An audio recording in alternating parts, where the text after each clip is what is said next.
Olá, pessoal que nos acompanha. Estamos dando início a mais um programa Virando Jurista. Em parceria com o Clique Jurídico, hoje nós temos a entrevista com o professor Luiz Flávio Gomes. Ele que é jurista, tem mais de 50 livros na área jurídica e nós temos um imenso prazer de recebê-lo aqui. Em primeiro lugar, muito obrigado, doutor, que para nós a sua presença é motivo de grande honra e alegria. Ok, um prazer enorme, João, e com o Virando Jurista, curso êxito onde estamos, e pelo bem de São José, neste momento aqui, representado por Marcelo Ferreira, seu presidente. Avante, avante, vamos que vamos. Vamos avante. Dando início à nossa entrevista, eu gostaria de dar uma pergunta para o senhor que diz respeito a um termo que o senhor vem utilizando recentemente, que diz respeito aos senhores neofeudais. Eu gostaria de perguntar para o senhor se isso diz respeito ao poder que está atrás do poder e quais são as instituições que estruturam e fazem a manutenção desse poder que distanciam os interesses do povo com os interesses dessa classe política. Perfeito. Olha lá, essa expressão neofeudal significa um novo tipo de feudalismo que foi o regime socioeconômico e político da Idade Média, do final da Idade Média na Europa. Sim. Pois bem, este sistema acabou se incorporando no Brasil colônia por 300 anos. E quando derruba Brasil colônia, o Brasil se torna independente em 1822, vem uma nova elite dirigente do Brasil. Essa nova elite do Brasil está dominando o Brasil há 200 anos praticamente. Daqui a pouco a gente faz 200 anos. E eles seguem o mesmo estilo de governança da colônia, que segue o estilo de governança da Idade Média, ou seja, da época feudalista. Que são os senhores neofeudais? São os que governam roubando o Brasil. Os corruptos que governam roubando. Então, há uma soma de algumas empresas, mais alguns políticos corruptos, eles governam o Brasil por este método do feudalismo da Idade Média. E o que é isso? Nos roubam 600 milhões por dia, o que daria para fazer uma revolução no Brasil, particularmente uma revolução na educação, que é a nossa grande tese de que todos deveriam ir para a escola em período integral, ensino de qualidade para todo mundo. Então, João, o neofeudalismo é isso. Agora, você fala das instituições. As instituições jurídicas, então, vamos lá, polícia e Ministério Público, os tribunais, STJ, o Supremo, etc. As instituições jurídicas, sociais, mídia e intelectuais, algumas escolas, depois econômicas, políticas, essas instituições foram programadas para acobertar a roubalheira dos ladrões que nos roubam diariamente.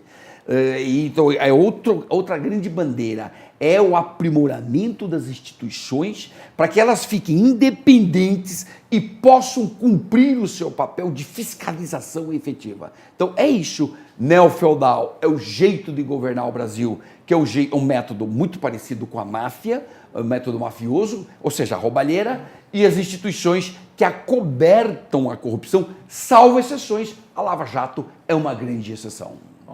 Muito bem, professor. Ainda sobre esse assunto das instituições que acabam por controlar a República, gostaria de reproduzir aqui para o senhor uma fala do então ministro Jucá, naquela famosa interceptação telefônica, onde ele diz o seguinte: tem que resolver, tem que mudar o governo e estancar a sangria.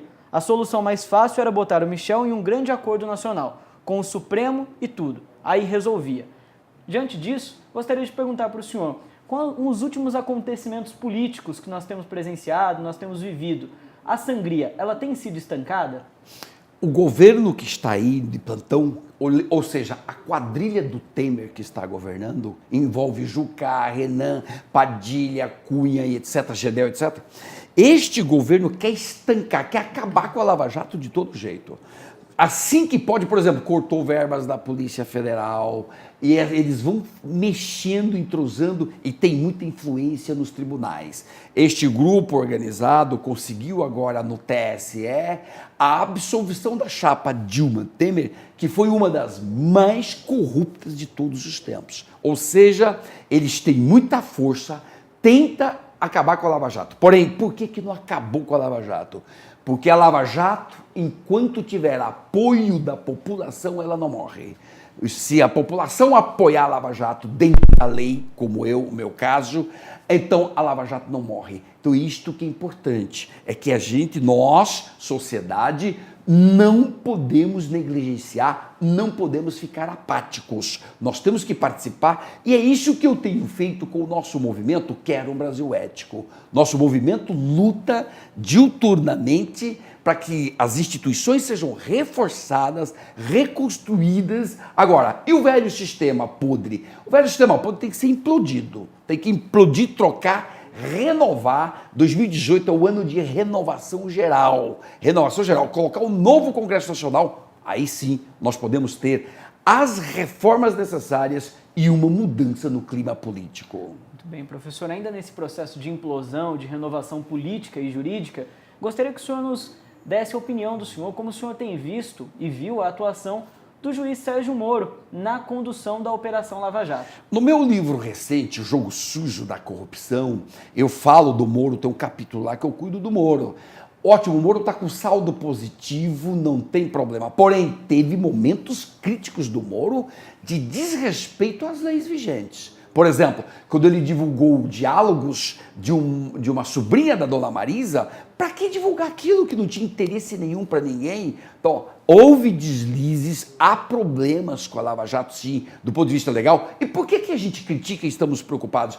Porque se o Moro bobear e sair da lei, eles anulam. E se anular a Lava Jato, nós vamos ter uma comoção nacional. Então, nossa preocupação é que a Lava Jato seja íntegra, que respeite a lei e que dentro da lei que mande todo mundo que tenha que mandar para a cadeia. Porque tá cheio de ladrão por aí, muito ladrão ainda para pagar suas responsabilidades, para pagar sua conta. Tá devendo ainda muito para a sociedade. Então, que esses ladrões, em suma, prestem contas para a população. Com certeza, professor. Ainda tratando do assunto de sistema político, gostaria de pautar aqui a divisão evidente entre o governo e o povo que nós temos visto, já não é de hoje, desde o tempo dos senhores feudalistas, né? E agora nós temos os senhores neofeudais que o senhor estava tratando.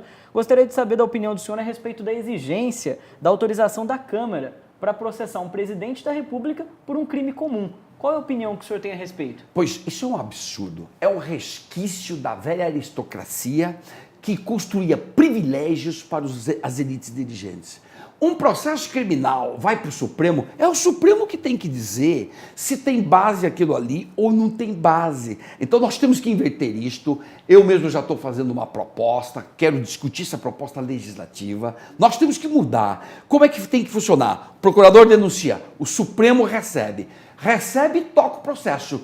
Se a Câmara entender que o crime que foi cometido não é tão grave, tudo que suspenda o processo. Suspenda. Mas, de qualquer maneira, isto tudo tem que ficar nas mãos do Supremo. Não nesse julgamento político da Câmara, que foi uma vergonha aquele dia em que 263 deputados não permitiram processar o Temer por um crime de corrupção cometido no exercício da função. Pois isso é muito ruim para o Brasil. O Brasil está com uma imagem muito deteriorada justamente por este, digamos, acobertamento da Câmara dos Deputados, que foi uma vergonha aquela votação. Com certeza, professor. Bom, nós estamos aqui ao vivo, Movimento Quero um Brasil Ético, curso Êxito, Virando Jurista, e temos algumas perguntas de alunos, professor. O aluno Moisés, ele que é do 6º semestre ali da Universidade Paulista, Unip, ele manda a seguinte pergunta: professor, com relação a todo esse acobertamento que a própria Constituição Federal dá através de procedimentos tão burocráticos e infinitos, a Constituição, ela é uma norma vigente cabível, ela merece ser reformulada, a gente deveria pensar em uma outra Constituição? Como nós tratamos essa nossa Carta Magna, que ela é tão complexa? A Constituição precisa ser ajustada em vários pontos, porque ela foi escrita em 88, quando era uma concepção. Agora já é outra. A realidade do Brasil é outra. Nós temos que reformar a Constituição. Porém, com este Congresso Nacional que está aí, não podemos ter esperança de reformas boas. Porque este Congresso Nacional só está preocupado com a preservação do poder deles, porque preservando o poder deles, eles têm foro privilegiado e com foro privilegiado eles têm impunidade. Logo, tem que renovar o Congresso em 2018 para reformar a Constituição naqueles pontos necessários. Por exemplo, não indicação do presidente da República para ministro. Não pode o presidente estar participando disso. O Supremo também, né? O próprio Supremo tem que mexer no Supremo, tem que ter mandato certo para o Supremo. Ministro que fica fazendo política tem que sair do Supremo, tá? Tem que sofrer impeachment. Então, vários ajustes para a gente fazer em todo esse tema. Então, vários ajustes. Ainda dentro desses ajustes que o professor está citando, gostaria de perguntar com relação ao sistema político em si, o presidencialismo. Quem manda a pergunta é o Geraldo, também na Unip. Ele pergunta se o presidencialismo é o melhor para o Brasil hoje. Se não, qual seria um sistema político mais adequado? Na verdade, o presidencialismo é da nossa tradição. Agora já se fala muito em parlamentarismo, que é o sistema vigente na Europa, em vários estados, vários países. Dá para discutir parlamentarismo? Eu penso que sim, poderíamos estar discutindo, porque aí fica o presidente de um lado e o chefe de governo fica do outro lado. Porém, não discutir parlamentarismo agora, de maneira oportunista, aí é incabível. Isso, neste momento, tem que esperar o novo Congresso, deixa o novo Congresso tomar conta disso e fazer as reformas necessárias. Então, eu sou contra discutir o parlamentarismo agora, sou a favor de discuti-lo a partir de 2019. Com certeza, professor. Ainda sobre o sistema que vigora, gostaria de perguntar para o senhor a participação, a atuação do judiciário. Nós, como futuros juristas, qual a nossa responsabilidade para que nós possamos construir o futuro e o país que a gente tanto deseja? A nossa responsabilidade como cidadão é participar de toda essa história da política, opinando, falando. Nós temos cidadania exercida nas redes, nas ruas e nas urnas. Logo, a cidadania tem que exercer sua autonomia e pensar no futuro do Brasil. 2018 é um ano decisivo. Se nossa participação em 2018 não for acertada, nós podemos levar o Brasil para o abismo. Portanto, cuidado agora, escolher bem, trocar as velhas lideranças corruptas, faxinar, é o voto faxina que eu falo, tem que fazer o voto faxina e admitir novas lideranças corretas, que combatam a corrupção e as desigualdades. É neste ponto que nós temos que bater. Muito bem, professor. Para a gente encerrar, gostaria de fazer uma última pergunta para o senhor, enviada pelo Matheus. Ele é arte designer, também estudante de Direito. Ele pergunta o seguinte: o senhor produziu muitos cursos online, conhecemos o aplicativo Podemos também, que é uma iniciativa genial, dos profissionais do direito, né, que atuam com a gente na área, iniciativas populares visando a participação pública no sistema político. Eu gostaria de saber, e o Matheus também, quais serão as novas tendências na seara jurídica que serão digitalizadas e quais as possibilidades, os benefícios e os riscos que essa exposição digital tem trazido para o universo jurídico. O mundo jurídico, tanto quanto qualquer outra área, de fato, daqui para frente é digitalização total. Acabou, e agora tem a novidade dos robôs. Estão chegando os robôs, inclusive na área jurídica. Isso vai o quê? Exigir do profissional do direito muito mais capacitação, porque ele tem que saber mais do que aquele trabalho maçante que um robô vai fazer. Então não é mais isso. O profissional do direito não vai mais fazer trabalhos repetitivos, trabalhos que qualquer robô pode fazer. Então, nesse sentido, nós temos então aqui uma dica para os acadêmicos em geral, para todos os juristas que estão virando juristas, né? Vai fundo e se especialize e saiba muito sobre cada coisa, pois do contrário, se for só para você fazer funções repetitivas, o robô vai tomar o teu lugar. Então não adianta mais ficar só no batidão, só no geralzão. Agora é firme, entrar fundo em várias áreas. Isso vai se dar com muitas áreas do conhecimento.